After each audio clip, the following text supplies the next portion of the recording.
Like Pharaoh was to Musa, he was the Pharaoh to our Prophet, Muhammad sallallahu alaihi wasallam. A man was cruelty and promised to destroy Islam and its prophet. This man was so powerful, but defeated by an ordinary person. For listening this types of stories, subscribe to my channel. Abu Jahl was a man who lived a long time ago in a city called Mecca. His real name was Amr ibn Hisham, but people called him Abu Jahl, which means father of ignorance.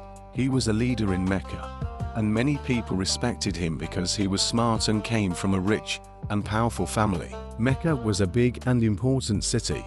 People came there to trade and to worship at a special place called the Kaaba. The Kaaba had many idols, statues that people prayed to. The leaders of Mecca, like Abu Jahl, made a lot of money from the visitors who came to see these idols. Abu Jahl became famous because he was one of the biggest enemies of Islam. A new religion started by a man named Muhammad. Muhammad was also from Mecca. He taught that there is only one God, and that people should stop worshipping idols.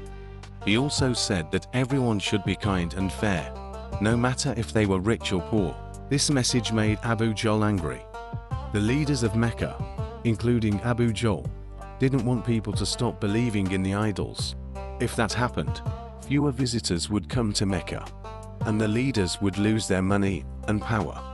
So, Abu Jahl decided to fight against Muhammad and the people who followed him, called Muslims. Abu Jahl did many bad things to stop Muhammad and Islam. Here are some of them. Many of the first Muslims were poor people or slaves. Abu Jahl was very cruel to them. For example, he beat a woman named Sumayya because she became a Muslim.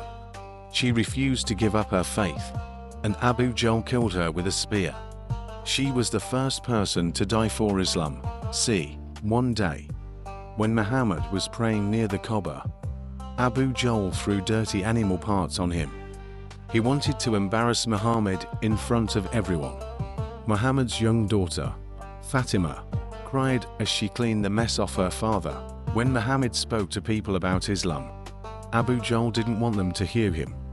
He would shout, clap, or make loud noises so that no one could listen to Muhammad's words. Abu Jahl and other leaders in Mecca made a plan to kill Muhammad. They wanted to stop Islam once and for all. Each tribe in Mecca agreed to send one man to attack Muhammad together, so no one tribe could be blamed.